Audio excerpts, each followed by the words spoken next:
So let's read out the question first. A big circular coil of 1000 tons and average radius of 10 meter is rotating about its horizontal diameter at 2 radians per second. If the vertical components of Earth's magnetic field at that place is 2 into 10 to the power minus Tesla and electrical resistance of the coil 12.56 ohm, then the maximum induced current in the coil will be. So यहाँ पर हम simply एक big circular coil देख रखा है जिसमें total number of turns capital of n is equals to है 1000 and average radius r is equals to 10 metre है। वो रोटेट करता है horizontal diameter at 2 radians per second speed से। That means omega is equals to दे रखा है 2 radians per second. यदि vertical components of earth magnetic field वो बराबर हो, that is B is equals to 2 into 10 to the -5 tesla की, and जो इलेक्ट्रिकल रेजिस्टेंस है that is R is equals to 12.56 omega की। सो हमें फाइंड करना है maximum induce current in the coil. तो चलिए हम स्टार्ट करते हैं सॉल्यूशन से, but before of its let's talk about the key concept which we are going to use here for this question. तो सबसे पहले हम कॉन्सेप्ट यूज करेंगे law of magnetic flux which is given by phi is equals to b into a into cosine of theta, जहाँ पर b magnetic field intensity है, a cross sectional area and theta is the angle between magnetic field and area. Similarly यदि हम second concept की बात करें तो वो हो जाएगा Faraday law of electromagnetic induction, जिसमें इंड्यूस ईएमएफ एप्सिलॉन ये इक्वल हो जाता है minus of D pi by D T. तो चलिए स्टार्ट करते हैं हम सॉल्यूशन से। सबसे पहले हम यहाँ by using the formula first और by using the formula second, जो induced EMF in the coil होगा वो किसके इक्वल है minus of d phi by D t के। सो कंसेप्चुअल फॉर्मूला फर्स्ट से यदि हम फाई का मान यहाँ पर सब्स्टिट्यूट करें तो ये हो जाएगा minus D by D T of B into A into cosine of theta. ना डेरिवेटिव ऑफ कोसाइन थीटा हो जाता है minus sine theta, so minus minus will get plus. यहाँ पर हो जाएगा simply b into A into sine of theta and according to chain rule of derivative यहाँ पर हमारे पास बच जाएगा डी थीटा बाय डी।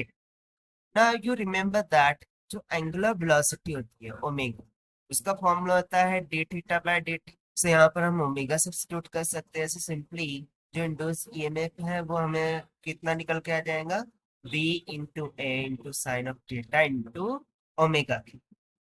तो चलिए हम मान लेते हैं जैसे कि ये इसको हम मान लेते हैं इक्वेशन फर्स्ट और इसको हम मान लेते हैं equation number second. Now next हमें फाइंड करना है maximum current flowing through out the coil. So by using the Ohm's law we remember that जो भी करंट हो वो किसके इक्वल हो जाता है V डिवाइडेड बाय R। अब यहाँ पर V क्या है तो इंड्यूस ईएमएफ एप्सिलॉन है divided by the resistance of the coil is nothing but capital. इसको हम मान लेते हैं इक्वेशन थर्ड। ना अकॉर्डिंग टू क्वेश्चन यदि हम यहाँ पर जो हमने इंड्यूस ईएमएफ का मान निकाल रखा है उसे सब्स्टिट्यूट करें तो हमारे पास मैक्सिमम करंट का वैल्यू कितना हो जाएगा that should be equals to the induced EMF we have found BA sin theta into omega. So ये हो जाएगा B into A into sin of theta into omega that whole divided by capital of R. अब यहाँ पर देखिए current हमें maximum बोला है। For maximum current, the sin of theta should be maximum and its maximum value is nothing but 1. So substituting all the required values, that is B is given 2 into 10 to the power minus का 5 Tesla multiply by area will be nothing but the cross sectional area of circular। यदि हम बात करें area of circular coil की तो वो तो होता है पाई आर स्क्वायर की। तो यहाँ पर ये सिंपली होगा pi into radius of square. So radius हमें दे रखा था 10 metre that whole square multiply by sine of theta maximum value हो जाएगी 1 multiply by omega so omega में दे रखा था 2 radian per second that whole divided by the resistance of the coil. अब ये जो मैक्सिमम करंट है ये तो 1 कॉइल के लिए हो जाएगा पर यहाँ पर टोटल नंबर ऑफ टर्न्स हम देखें तो वो तो है 1000 के equal.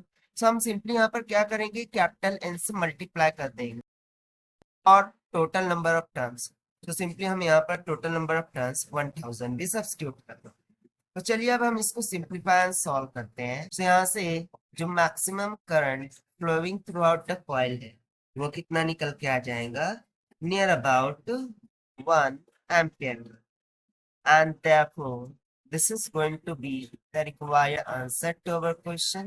Now according to given option यदि हम option match करें so option B going to be correct.